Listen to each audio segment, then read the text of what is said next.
plan is outreach and engaged service. It occurred to us that many scientists are obviously experts in their fields, but outreach is not your field. And so we thought we would just begin with a simple sort of discussion of outreach, and we're calling it Outreach 101 Questions and Answers. And if I assume, are you all members of STEM Corps? If you're not, I would encourage you to become members of STEM Corps. STEM Corps stands for STEM Center for Outreach, Research, and Education. And there are 4 different ways that you can become a member of STEM Corps. You can become an affiliate if you just want to sort of, dangle your toes in the water, but not necessarily be fully engaged in the process. And it's very easy to do. We have a website, stem.ttu.edu, which you can go to and look at.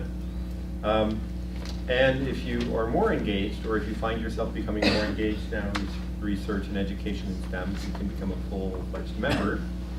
And if you're doing very significant work in the area, or you really, this captures your imagination, you can become a fellow. Now, if you're a graduate student, you can become a graduate affiliate. So it's an opportunity for everyone to become engaged in STEM Corps. We have about 107 members right now, and we're a growing network. So we want to spend most of our time in the Q&A part of this, so I'm not going to talk very much, but just to say welcome to all of you. And if you haven't met Jessica Spott, she is the heart and soul of STEM Corps, and she's also one of our panelists today. So we have 6 panelists who will be talking about various aspects of outreach, and I'm going to let them introduce themselves. And so, without further ado, here's Outreach 101. So who is first? It's fine. I'll be a panelist over here. Okay, Jerry, you're first. Say first lesson of outreach, don't try using PowerPoint. Okay. You get to introduce yourself. I'm supposed to see what I'm supposed to say. You can stand Well, basically, I think it says up there that I'm a professor in the College of Education and I'm a mathematician, and my background is I was actually hired at Texas Tech to do outreach to the K-12 community. So I've spent a lot of the last 10 to 15 years doing work with mostly schools in terms of both teachers and students at the K-12 level. And I've been doing that in the context of trying to develop projects that could also eventually lead to publications. So we have this experience regarding scholarship. And then of course there's the need to get funding, and so a lot of my time is spent in trying to secure funding for various projects. So as this is only a 1-minute introduction, I'd just say that a lot of my experience is about grant writing and fundraising and how to do that in terms of the various activities that we do. And when you have specific questions or you want us to elaborate on various things, this would be one area that I could sort of talk a lot about, is how you might try to get money for something. And I've also a lot of experience in terms of what we call the scholarship and engaged scholarship, which I think others will be addressing as well, but I can assist with that. And so for now, that's just the opening introduction of it, and so we'll move on to the next one. I'm Chris Butterson, and I am not really an expert, but I've dabbled. I'm a graduate student, first year grad student with Texas Tech in plant and soil science with plant microbial biology.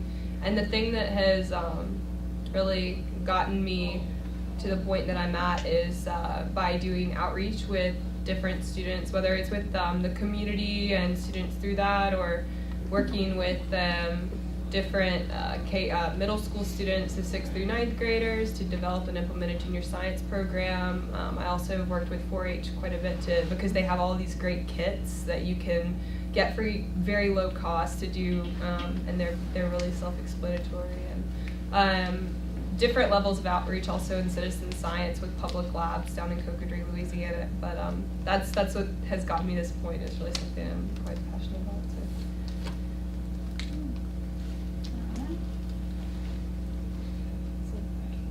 sorry. Okay.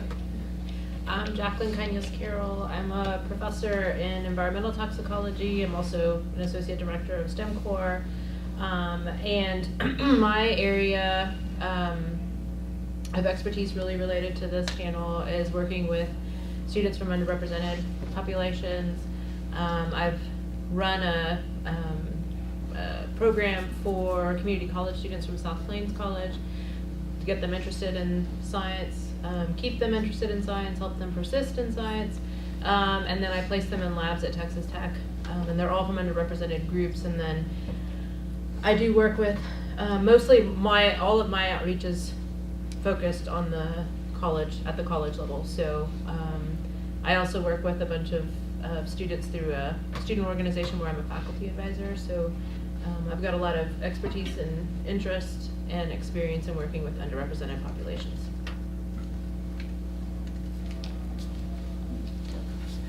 I'm Jill White. I'm the Associate Director of Outreach in Sizer, and so what I spend all my time doing is working with K-12 Region 17 teachers. We have our traveling lab program that we lease out to K through 12 teachers. It comes with 2 weeks of curriculum and all of the materials to do specific lab activities. So a lot of our teacher connections come with the teachers that want to use those labs. And then we also run after-school science club programs with different teachers in the area. Like right now we have 5 after-school STEM clubs going. So how to get in contact with teachers, how to find places where you can carry out outreach programs is what I spend most of my time doing. Okay, I'm Jessica. You guys already probably know me. So I particularly focused on coordinating programs that happen here on campus. And so I do a lot of work with different types of outreach programs, different models. And so if you guys have questions about logistics as far as what type of program you're running on campus and how to actually implement that, I have quite a few resources and connections for people across campus I'm happy to connect you with. And then I just wanted to kind of highlight a few things that you might think about when you're planning an outreach program on campus. So your timeline, location, logistics. Really the things you need to be aware about if you're actually doing something on campus is that there's a campus carry policy that if you're working with minors, you must have signs that you apply to and rent out for the entirety of your event.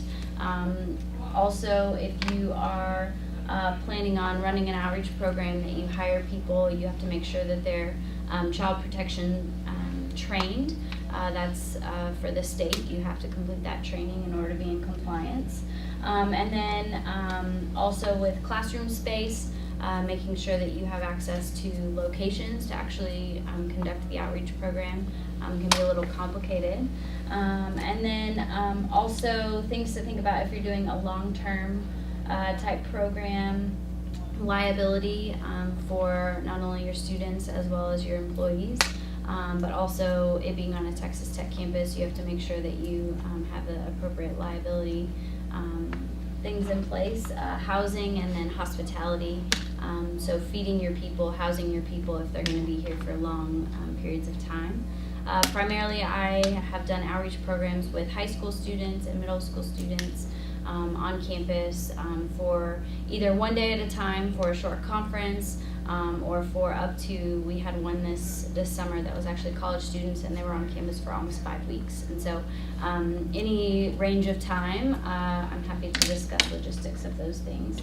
And the only other thing I wanted to mention was for those of you who are interested in just dabbling, getting your foot wet in outreach, we are running a program here in February 23rd, it's called Tech Savvy. And we're focusing on middle school girls who are interested in STEM. And so they'll be coming to campus for one day to run, to do workshops with their parents. And so if you are interested in maybe hosting a workshop, I would love to get your name and information, and we'll send you a registration form for that. So that's what I have to say. and I'm the last panelist. I'm the director of STEM Core, and I've been doing outreach on Texas Tech's campuses since 1993, so 25 years. I also was the first person on campus to do service learning and have a grant for that. I've had roughly $4 million in NSF funding for outreach. I'm an NSF Discovery Corps Fellow for an outreach program, putting senior citizens in the classroom to help, essentially kids learn science as a secondary teacher. And so what I'm interested in is outreach as engaged scholarship. Once again, if you've looked at the university strategic plan, you'll notice that the third target of the strategic plan is outreach and engaged scholarship. And I also serve on the university committee for outreach and engaged scholarship. And there's an office, the Office of Outreach and Engaged Scholarship, which John Opperman is chairing and Barry Green is really managing and coordinating. So this notion of outreach and engaged scholarship is going to be here, and it's going to stay on campus. But one of the things that the office really is trying to promote is the fact that it's not just about going out into the community and doing something nice for the community. It's actually should be scholarship for us. And so just like any scholarship in your areas of research, there should be opportunities for publication.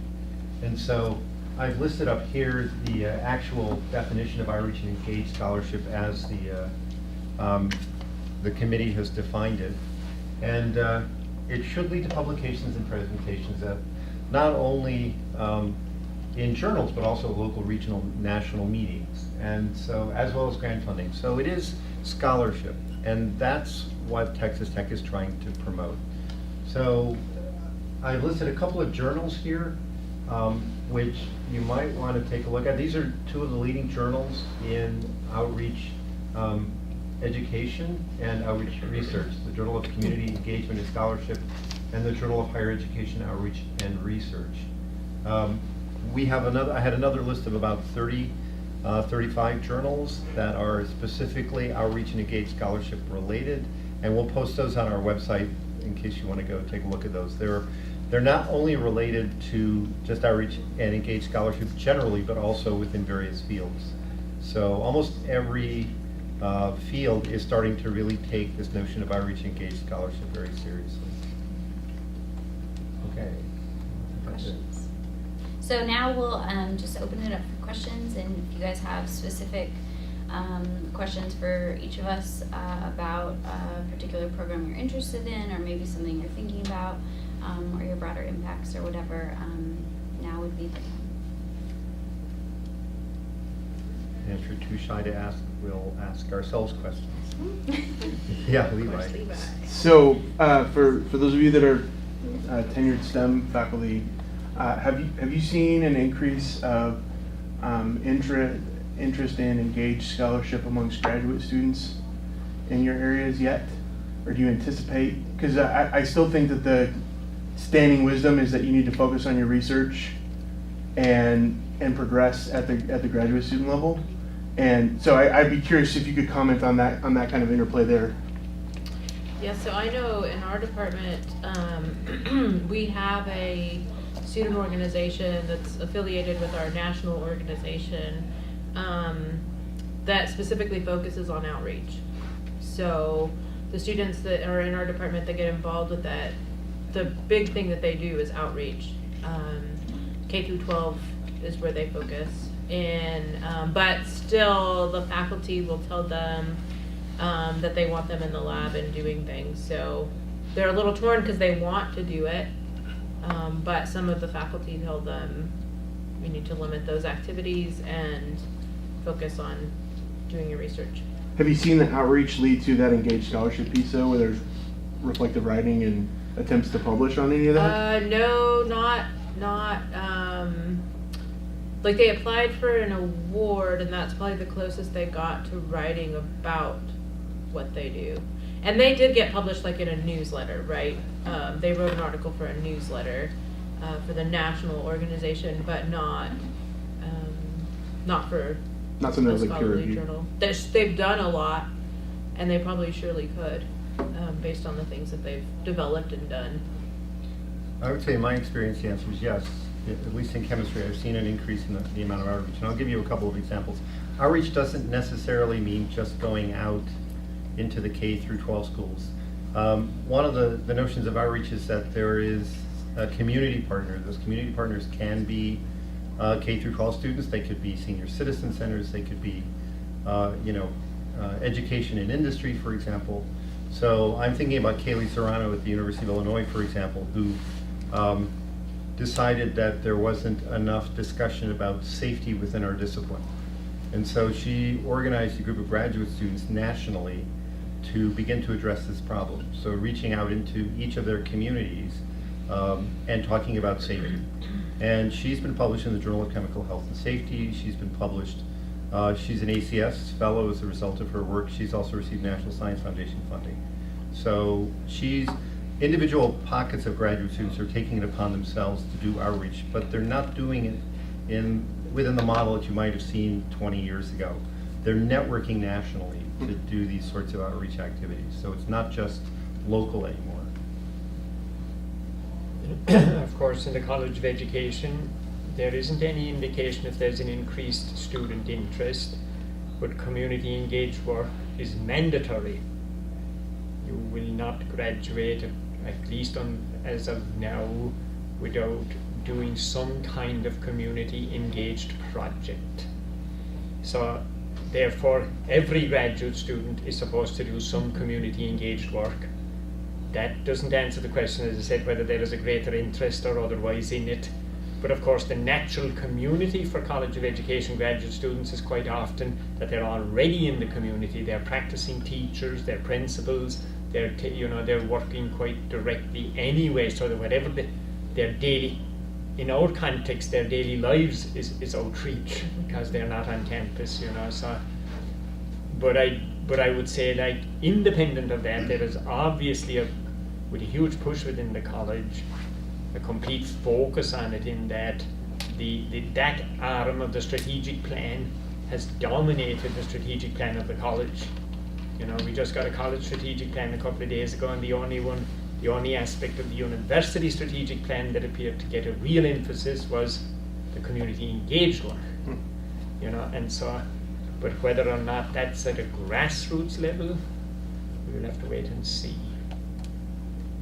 Thanks. But I think at the same time, what we have done here, and just to elaborate on something I wanted to mention and focus on, I do every time, is that the fact that community engaged scholarship is in the tenure and promotion guidelines for the university, so that anyone who's a graduate student aspiring to be a faculty member or a junior faculty member or whatever, the work they do and the scholarship they produce is going to count for tenure and promotion.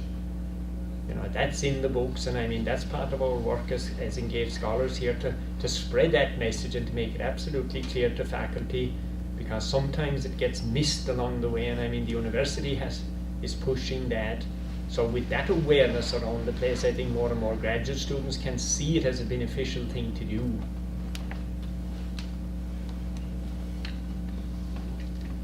What kind of monies do you guys offer, the university offers, to maybe help me? Say I'm doing a research program, maybe citizen science or almost like master naturalist, and of course Parks and Wildlife takes care of most of the expense, but there's other expenses that goes into putting together some sort of workshop or something. So what kind of monies would your program offer or university offer for help?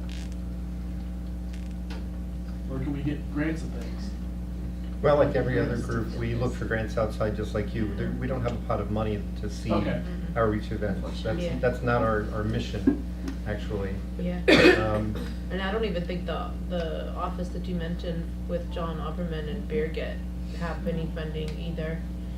I think usually some people will try to, if you don't, so you write it into a grant, right? So obviously if that gets funded, then that's easy, but people also will ask deans, department chairs, The provost's VPR's office, office. the VPR's office, the president's office, to help fund those things as well. So sometimes you have to get creative and ask 5 entities on campus. I found that through public labs. I sent them, oh, you know, I'm really interested in doing this on the, working with pole mapping on the prairie and some students, and doing, and I would really like to try and see what the rate of transpiration is on the leaves, because you basically have like a little test site. And they sent free stuff because they want you to use their things and try it against, it's a lot of kind of like little emails you're having to send out and reasoning, but a lot of times people want to see their products being used, and if you're going to write about it especially, like they want kind of that little leg up. It's for both of you. Yeah, we see a lot of times faculty can get equipment or small little kits from industry as well. We're working with TI to try and do some of that right now, and so it's just like everyone else. We get what we can get from who we can get it, right? And so if you can find a group on campus, off campus, that would benefit from it. A lot of times you can get banks and people like that to donate, especially if you're working with a minority population or a population that's really vulnerable or at risk. A lot of times people are more likely to fund particular programs. In terms of the funding generally, as Jessica and others have said there, if your focus is on maybe some kind of target population, it's definitely worthwhile going to some central office on campus. I mean, some of you will remember, I can't remember what the program was, but the one that we had with bringing in students, with Katie Langford was involved. Yeah, the Tech. summer college experience or something summer like that, college. and so they got quite generous funding from the Office of the President and the Yeah. Office of the VPR. They would Yeah. go there and say, we're trying to do something, it helps recruitment of minority students, and if you're really doing something that's targeting, people find money sometimes. I have found again, and our late dean was extremely supportive of that. We had some needs, and we said we need X amount of dollars to put together some labs and do this, and he said, okay, just got it. But again, I mean, he was putting his mouth where his money was, where his mouth was, in the sense of producing, supporting it directly. But in a general sense, of course, and if I want to talk broadly about funding, my kind of approach is that, and we've done this kind of model over the years, that if you run some kind of small program, for example, in mathematics, we ran after-school clubs, and the mathematics organization had small outreach grants, maybe $5,000–6,000, and we got a lot of those. Then if you're running something that's very specifically Lubbock focused, but sorry, I go back to the other one. I mean, that was a mathematics example, but you would want to look at, I don't know whether chemistry has a similar, like, little small national outreach budget. We do, and yeah, we get money. Psychology, I know, has one. There's different groups would have their own little small pot if you want to do something, so applying for that. The next one, of course, is the local stuff, the CH Foundation, the Helen Jones Foundation, so talking to institutional advancement here on campus. That'll be the next target to go. The bigger targets then, of course, would be to look at specifically, say, and depending what you're doing, if it's say K-12 or something, would be the Texas Education Agency, TEA, they put out calls a lot of time, mostly related to things like teacher professional development or working with, say, a school district. Then another way that we, I suppose, have funded an awful lot of stuff is to have some, big overarching grant about, I don't know, you're going to transform education for undergraduates in something. But you'll put into that broader impacts being, I'll reach out to the community as well. So you put in a chunk of like $20,000 a year for the outreach component. And like we just got that we had an outreach component with X amount of dollars, and so you can fund a lot of things as a little portion of some other bigger grant, And then finally, of course, you can write some big grant, which is exactly, you're going to run 15 workshops all across the South Plains, and you're going to get $2 million from NSF. Good luck, but I mean, it's a way of like getting your entire operation, which of course you build, and I think this is important as well. I mean, when I started doing this sort of stuff, I got like about 10 grants, and every one of them was only $2,000. So, I mean, and then I tried bigger ones, and I built up a huge record of being declined. But you get used to it, but you build the experience and the record by getting a lot of little ones. You run the programs, and then you go bigger. And you collaborate. That's the other one. You know, there's an angle. If you're in some discipline, then you get a discipline with, say, mix up with education, human sciences. It's a long story. Networking is actually really important when you're doing outreach. So you can get a lot of money, but it depends. You have to be in the right place at the right time. Like, I had a $3 million grant from the National Science Foundation, which put 45 graduate students out into K through 12 education environments over 5 years. You know, NSF used it to say that it would fund graduate students to do their research, but we paid them to go into the K through 12 classrooms. And so it was a win-win for everyone. But that program is no longer, but it lasted for 12 years. And so they come along from time to time. So you have to also look, it's like every researcher, you have to look for projects that are relevant when they come along. And we're happy to help make those connections. If any of you guys think, hey, I really want to do this, but I need to know a faculty in a different discipline that I don't know, feel free to shoot us an email, and we're happy to connect you with people that would be a good fit. Yeah, Levi. So one other funding option that y'all haven't discussed yet that I think at least Jessica and Joe probably have some direct experience with is sometimes you run summer programs and things and then charge, right? And that comes with a very special set of logistics.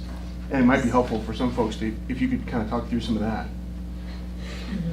No, just kidding. So yeah, we run several programs that are, I wouldn't say that we make money on them. Well, we run some that we have, but mostly just cover costs. And it's a much easier model to get through the tech system if you're covering your costs versus trying to bring in revenue for the program. And it's a whole new set of logistics. I would say that's accurate. Whether you charge at the door or whether you have people register early and pay online. Different models necessitate different level of details as far as how long your program is and how long people will be on campus and those sorts of things.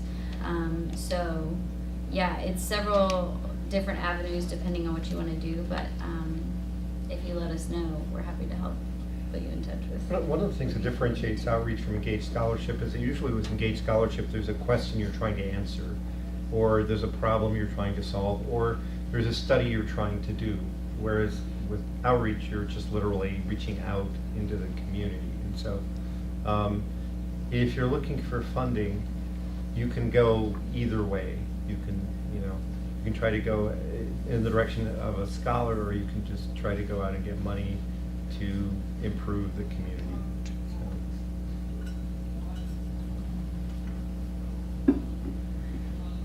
Within Texas Tech, are you trying to move towards more engaged scholarship? Because that's a really interesting Absolutely. aspect. Yeah, I'd never thought about whenever you're taking the information from it and then making it something that people can learn from and grow from.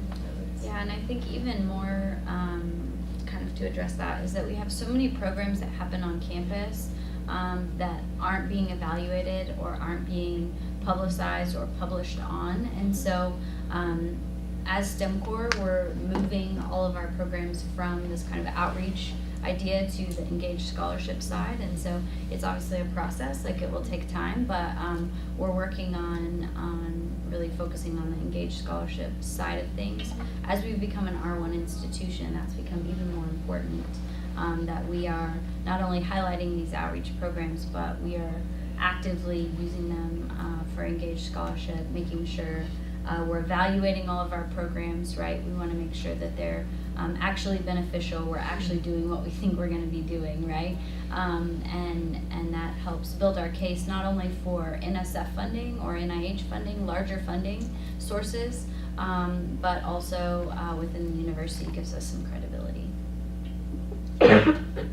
Just want to make one comment there as well, that and just to stress again something that I was saying about if you're looking for funding or looking in general for a major program effort. Collaboration is so important. I'm just thinking back to almost every one of the big grants we got had people from at least 2 colleges, maybe 3. You know, someone from engineering, human sciences, and arts and sciences, or education, human science. You know, because there's things like there's the and it's like any scholarship, I suppose. It's really interdisciplinary. There's the content knowledge, whatever it is, and this is called STEMinar, so we're in the STEM discipline. So someone up here knows something about math or chemistry or one of those things. But then there's usually an assessment component. So there's almost always some opportunity for someone to do with an education side or human sciences, or someone from psychological sciences for measurement. And then you may well have an engineering application or something, or you may have something to do with cognition and learning.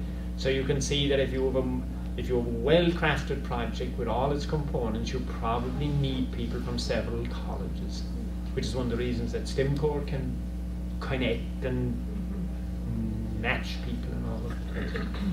Got a question back here? Yeah, I have a question about like how you define a community engaged scholarship or community engaged like outreach, because I'm from College of Education, and as Dr. Dwyer said, there are a lot of students who are already involved in those communities, but that's not always the case. So those students who want to go out there and find communities, they're like a little confused whether, okay, I just work with one teacher or one like client, is that also community, or does it have to be a huge program, or like is a project, like what's the scope, and like how do you define what's kind of like the community engaged one, and what is like just like a single, research type of project? If you would, I'll show you the definition that Texas Tech has. It describes collaboration between institutions of higher education and their larger communities, whether it's regional, national, global, for the mutual beneficial exchange of knowledge and resources in a context of partnership and reciprocity. So there are all sorts of definitions of community engagement. The earliest definitions of community engagement, excluding Thomas Jefferson and the Jeffersonian model of the university, really started about 20 years ago or so. And it was community engagement which was practiced at the student level in student involvement and student engagement. And if you think about things like Campus Compact, for example, in that group, that's mostly focused on student engagement going out into the community. Community engaged scholarship is different in the sense that you're addressing problems that are mutually beneficial and you're exchanging and increasing knowledge. So it's not just about going out and, say, packing boxes at the food bank. It's trying to engage in scholarly activities through outreach. And that's really what differentiates. There has to be a scholarship component, a reflective component, something that you're trying to essentially assess and study. But I think to more directly answer, I think someone is asking, would it qualify if there was just one teacher? And I would say absolutely. I mean, Sure. There would be no doubt. But I think, as Dominic says, it depends what you're doing with that one teacher, the same as with 2 teachers or whatever. But because, again, even working with one teacher is likely to impact all of her students. It could impact the entire school. So I think community, Now, I'm trying another thing there. The word was collaboration and reciprocity. We have to be careful where we just simply, I believe, if you just work with a school, treating them as test subjects for a study, I'm not sure that really qualifies. Okay, it's a research study, but I don't think, unless you go in there, and that has been always my idea, you go in a spirit of collaboration, you talk to the students. Again, our late dean had this idea of listening teams. What do the schools need? They tell us, we have a dialogue, we develop the project together. That's all. I think, in fact, the model used in the College of Education, unless there's a reciprocal arrangement, it doesn't qualify. Yeah, so our reach is really one way. You're reaching out. Community engaged scholarship is really 2-way. So the university benefits and the community benefits. That's another perspective in terms of looking at this. What individual, research level, how we can get back from them, how to say it's like you said, citizen science is one way to do that, right? Using deploying so many students to collecting some data you could use for your research. That's great, but that's again not all people do that type of research. So then we can't do that, right?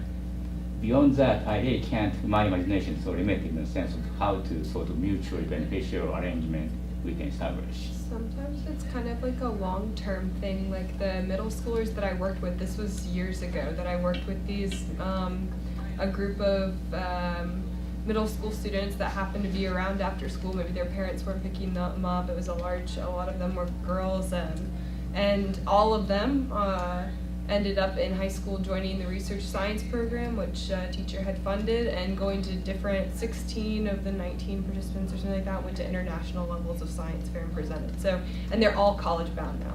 So it's like kind of like if we were going from TTU coming through and being like mentorship or something like that. It's kind of like, I mean, I'm sure there's a lot of other ones they'll Yeah, talk about. so but- I can see in terms of institutional level in the sense that, right, because of, okay, if not tech, as far as in higher education, tech benefit because of engaging those, underrepresented group into very early on in science, STEM program, so to speak, so they can choose STEM career, degree. That's, global scale, big scale, I can see that picture. But it's very personally speaking, in a sense, what I benefit in a sense that, right? I'm not necessarily I want to benefit, but in a sense, but to justify engaged scholarship notion, how I would benefit, that's kind of it. A few weeks ago, I guess we got email from that, right? It's tech research or outreach kind of, its office and asking basically that kind of notion. And already, how can I do that, right? I can't send kids to go out and collecting data for me. I don't do that type of research. Then that's one of the easiest way to do. But if not, how can we, in a sense of mutually beneficial reciprocal arrangement we can establish? I mean, I don't have to do, but at the same time, if that's what, obviously that's a more idealistic, relationship we can build. What is your discipline? Geoscience. You're in geoscience, right? Yeah, I do mainly, field as well and lab work, so Well, I think, combinations. there's two things. I mean, and this might be preaching heresy here in this position, but community engaged scholarship is actually not for everybody. Yeah. I mean, it's not compulsory.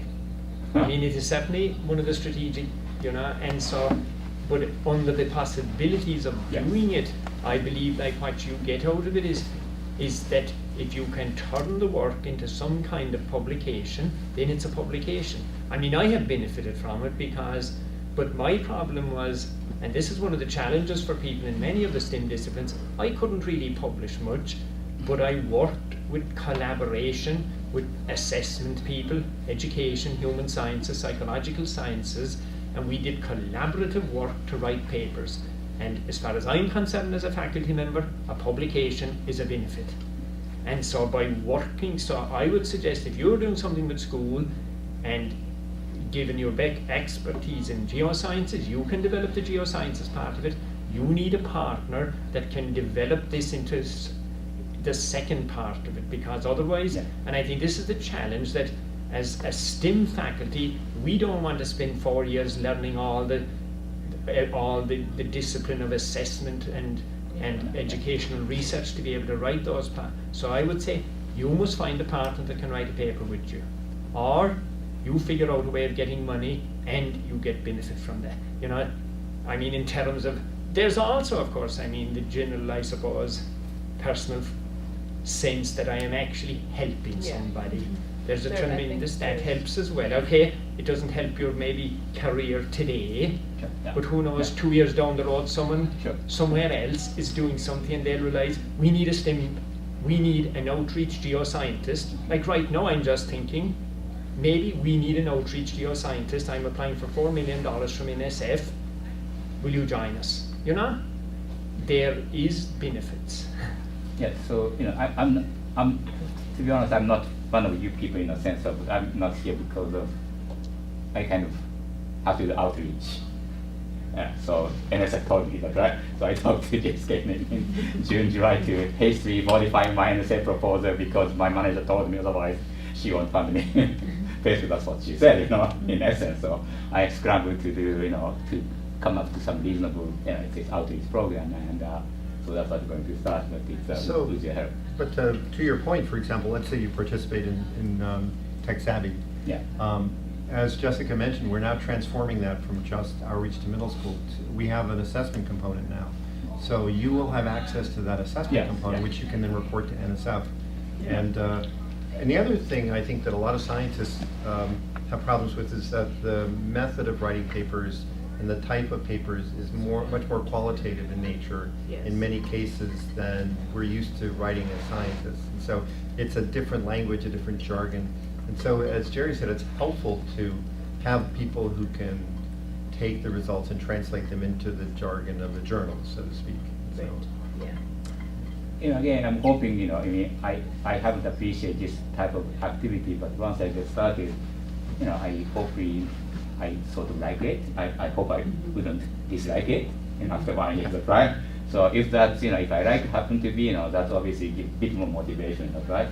Well, and So in I different think sense. the important thing to note is that this whole process of outreach and engaged scholarship is a process, Mhm. right? And so I started this doing really light outreach, 10 years ago on campus, and it's evolved, and I have decided these types of programs I really like, these types of programs I really hate and I'm never doing again, right? And so you figure out, like, my content fits really well with this format, but not well with this format. And once you do one or two, you think, okay, this is okay, but what would be better would be XYZ, right? And then you try and find a format that you can plug it into, and if you can't find that, then you create it yourself, right? And so it's just a process, like, just like your research, right? You start with something that you kind of think interests you, and then you narrow it down until you get tired of it, and then you do something slightly different, right? And so it's just the same thing. It's just a process. You have to just and kind think of work about with it. diverse audiences. I mean, everybody and his dog, when they're writing, broader impact, go to K-12, right? Everybody seems to go to K-12. But, why not teach the geology teachers how to teach geoscience? Why not, impart on them, why it's important to teach hydrology, for example? That's, as Jerry said, you teach, 20 teachers about the importance of geoscience, and you've reached easily 1,000 students. Yeah. So, but that's a different audience than most people would think to go to, because for most people it's doing a, sort of a one-off where you're going out into a community and doing a project or something like that. So part of engaged scholarship that I find most interesting is looking for diverse audiences, looking for people who, not the same old audiences. I mean, I've done over 400 chemical demonstration shows to more than 30,000 people. I don't need to do another chemical demonstration show. I'm looking for audiences that will, have a greater impact than just sort of these one-off things. So think about that as well when you're doing it, because that's, to me, what makes engaged scholarship much more exciting. Martin, go ahead. Sorry, part of the outreach is having the tools to be able to explain to someone why it's important. If I go to the kids and I don't have any kind of module to work with them about geoscience, then they won't, if I'm just telling them why I think it's cool from a plant and soil science perspective, it's not as convincing. But like sometimes you need other people to develop the modules that make it cool, that make it tangible, or that make it understandable, the visual representations for people, like the teachers or different things like that. It's all level. That's a really good point. So for example, your expertise is in geosciences. Jill has a great expertise in putting together modules to take out into the classroom. So you could come up with an idea like rocks rock or something like that, and you could talk to Jessica, or you could talk to Jill, or you could talk to the folks who do this sort of thing, and they can help translate what you're thinking about doing into something that could really go out. So you don't actually have to be the one that thinks, oh my gosh, how am I going to do this? And that's the whole point that Jerry was making about collaboration. When it comes to outreach, the whole is definitely greater than the sum of its parts. But I must also inject maybe kind of word of caution in that we don't have the full answer for you either, because most of us up here are closer to being like, if you like, professional outreachers, in that we spend a lot of our time, and we're talking here from the context of people who are spending 50, 60, 70, 80, 100% of time on that. And I'm not sure that we have yet developed a good working model of what about the faculty member who wants to spend 15% of their time on this and 85% on their traditional work, because very, very quickly one of these projects can consume you, and you're sort of, and so your cost-benefit ratio and all of that. And I think as a university we have to look at that sort of thing, because I hit that kind of barrier way back, starting as the outreach mathematician idea, that I was doing a lot of it, but people kept asking what's the model for somebody that just wants to do a little bit of it, because it's hard to do a little bit of it, or because it takes a lot of time, there's a new learning curve, it's like going into a new area. Can you do that on 15% of your time?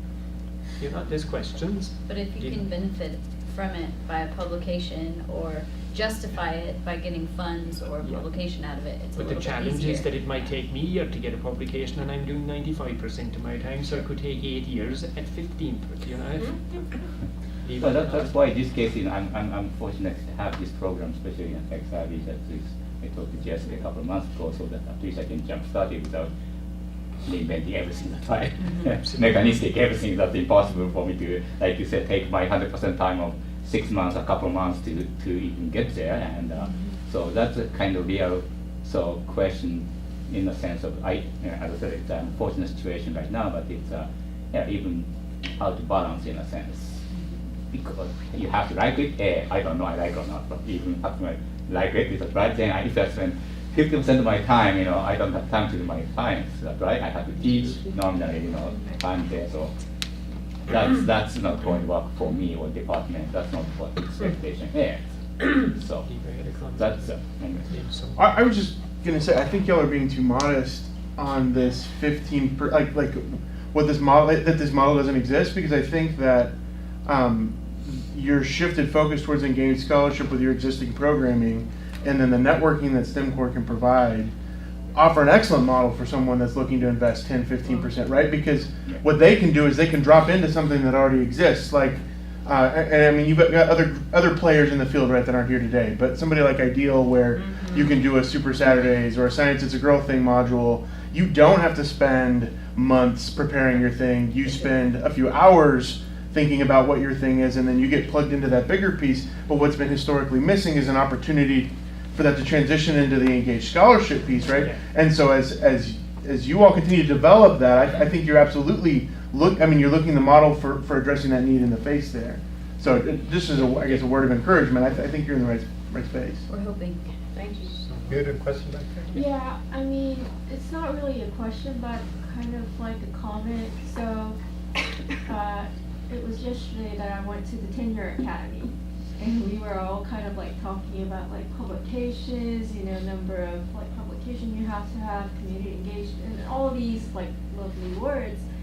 But as you said, like community engaged scholarship or community outreach takes a lot of time.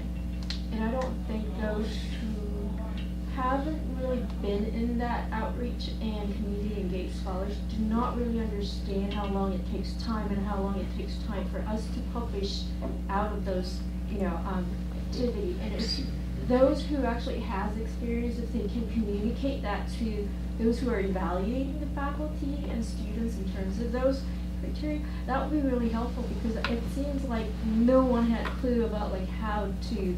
They were promoting it, but they're not really giving us time to be fully engaged in the community engaged. Yeah, it's an interesting problem right now, because it's very strongly supported at the presidential level. It's very strongly supported. There's a vice president for outreach and engaged scholarship, right? It's very strongly supported at the upper echelons of administration, but it isn't as strongly supported at the collegiate level, at the college level, and at the department levels as it needs to be. We're not all in alignment as far as that goes. Right. My fear is that departments will just pay lip service to this and think this too shall pass, and then we can get back to our Regular research. scheduled program. But I do want to Yeah. go back. I disagree with Jerry a little bit in the sense that I do not do outreach 100% of the time. I have, I've had $5 million worth of research grant funding. I've had another, few $1 million in education grant funding. Well, I came in under a 40-40-20 model back 30 years ago. And I tried to stay with that. So I probably spent literally 20% of my time doing outreach. But as you were saying back there, if I tried to do all of the outreach by myself, it would be impossible. So very quickly I learned back in the 90s that you have to have a group of people to work with. You have to have people who will support you. You have to work within, it's called community engagement, but it's also, that word community has many different meanings. It's not just going out into the community. You have to have a community here that supports your engagement. Otherwise, it's impossible to do all three sides of the ball, so to speak, well. It's impossible, I think. Yes, Ingrid. So I have two questions. One is, how do you begin? So I personally like the idea of outreach. I'm tenure track. I have to do my research, and I just don't know where to begin. That's one thing. Second thing, the second question has to do with what you were saying, Jerry, about how some people just can't do outreach. I think that for some fields it can be more difficult than others, but I still think there can be a way. But I've personally been stuck in this for a couple of years now, thinking I want to do outreach, but I'm a chemical engineer and I just don't have the imagination to translate my field into outreach for K through 12 or anything really. I mean, it doesn't only have to be schools, as you said earlier. It could be any group in the outer community, right? So I just what do you have any suggestions on where to begin? Because I don't think there's an answer right now, but it's where do you begin to get to reach a good idea that you can apply? I would say partnership first. I mean, you've occasionally visited a school with us or something. I mean, do a bit more of that, see what is happening there, do something else with the community, maybe go to something with East Lubbock. There's a huge amount of various programs with East Lubbock's Promise neighborhood. You know, there's people here who know how you could maybe get involved with working with teachers, working with some nutrition program there. You know, look at all of, try around, join people who are doing it, I would say, and you might see things, oh, I could do this. Or, that'd be one of my suggestions. The other thing too is, I know there are schools that are beginning to think about engineering education, even in the high schools and even in middle schools, and so that would be an easy way to plug in as a consultant. That's sort of a dipping your toe in the water and seeing how that works. So yeah, I think it's important when you're starting, as Jerry said, take baby steps. The other thing, this sounds stupid, but it's really actually very helpful, is if you think about some of the things that you do and you go on Pinterest or Google and you literally put in whatever it is, chemical engineering for kids, Yes. right? Or for children, or for K-12, or for homeschoolers, or whatever, and you Google that and you put it in Pinterest, it will astound you at the number of things that people are doing.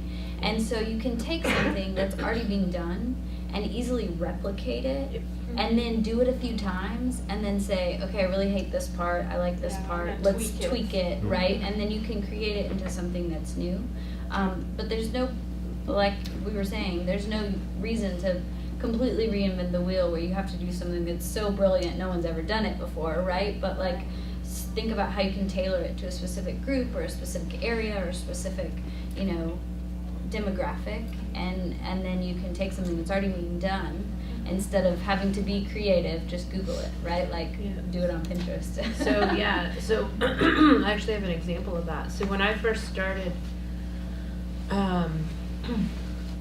doing outreach, I was an untenured professor, right, assistant professor, had heard about Science It's a Girl Thing through Ideal, thought, hey, that might be kind of cool to teach a class, and so got some grad students that were interested, another faculty member that was interested, and then did the exact thing that Jessica said, and I put in environmental toxicology projects for K through 12 or high school, and there was endless websites, and these are some basic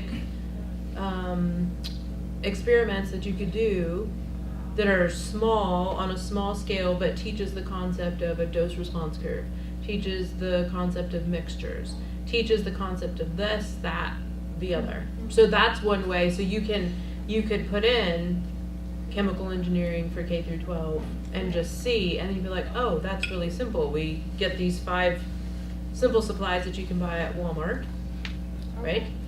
And then you teach them the concept behind it at a very basic level, but they do something hands-on, and then you show, you're like, oh, look, see this principle, blah, blah, blah. And I don't know enough about chemical engineering to sound intelligent to tell you, but so that we did the exact same thing, and then we got, over the years, we refined it. Right. And now the grad students run it, and they teach a class every year for the summer camp. And they constantly refine it themselves too. They say, oh, well, this would be a better experiment, or that didn't go very well. That wasn't very well demonstrated, like the students didn't get it, and revamp it for the next time. And I think you raise a really good point in the sense that, you know, when you talk about outreach and things like that, you know, you may think, oh my gosh, this is going to take so much time. But if you just followed the model that Jacqueline just said, for example, and you did it for Science It's a Girl Thing, let's say, it may take you a couple of hours to come up with the idea. It may take an hour or two to get the supplies. The camp itself, you're in the lab for 2 days. So it's maybe 2 mornings, for example, even. Yeah. So it's not hundreds of hours of outreach. And it's in summer, right? It's during And it's during the summer, so you may right. not be even teaching class, like Right. you're just worrying about research, writing papers. And if you're worried about Science of the Girls thing turning down, you know, a chemical engineering for They will they not. will not. So, And there's probably even an opportunity for a traveling lab. I was about Or to say. even we have 5 after-school clubs this Yeah. semester, and we're always, something to keep in mind is, like, our 5th grade, just you coming there and saying, like, I'm a chemical engineer from Texas Tech. A lot of these kids are like, what does a chemical engineer like, do what do on a you- yeah. day-to-day basis? You Tell just me have about to your do- job. Yeah. I did go And a so, couple like, of times to yeah, just see I mean, how it was, but If Being a anybody speaker. ever wants to just do, we have 3 that are just general STEM club, so we can really, we can do any type of presentation, because week to week it doesn't have to link. And our kids are like, they had professional day a few weeks ago where they all dressed up, and like, we had 3 kids in our STEM club come in lab coats with goggles, and like, they were dressed up But as they want to go to medical scientists. school. And yes, but because they don't know, They don't know. right? Like, they don't know that there's other options. And the real so are you truth. doing this every Friday? We have We one have on different days. one on Monday, one on Tuesday, and 3 different schools on Wednesday. Oh, okay, okay. And we plan them like a week prior. So She's like, so there's plenty of room on our calendar. The whole school year left. Yeah, This so is we have open- lots of time. This is open to anybody here for any kind of ideas. I'm the director of something, and if we are doing lots of programs, and if anybody wants to be involved in a program, come talk to me, and you'll be invited to go to a school, do something. We have the done a lot of basic, it. I Yeah. mean, we have the basic materials for that kind of thing. If you found your Pinterest project and said like, I need coffee filters, food coloring, and Right. straws, I would say, we already have all that. We'll bring it. Just coming from the perspective of someone that just got out of undergrad, I was like living in the dorms the whole time with the international community, and all of us, like, there were a lot of women in science there, and I was the oldest one there, so they were coming to me to ask questions. It's like if we had had someone that were coming and visiting, or just a mentor, someone to say, hey, like, these were the roadblocks that I hit, or the steps that I took, because I didn't have anyone to ask, and they didn't have anyone to ask. Just having a mentor, like, doesn't matter, you know, it really makes a huge difference in your level of, in your I guess, longevity-minded kind of goal setting, you know. Having someone that understands the issues that you might come across, you know, that really means a lot. So we could keep talking all day, as you can tell, but it's now past the 3 o'clock hours, so I think we're going to break this up. But let me just say that we're kind of like the government. We're here to help. Tax, we have to pay tax or not? I promise I'll actually respond to it. So between And we STEM don't core, tax you. Sizer, all of the folks who are here, I think I speak for all of us in saying that we would be very happy to help you if you want to, Get started. work on Outreach and Engage Scholarship to get you started. And so with that, why don't we thank our panelists here? And,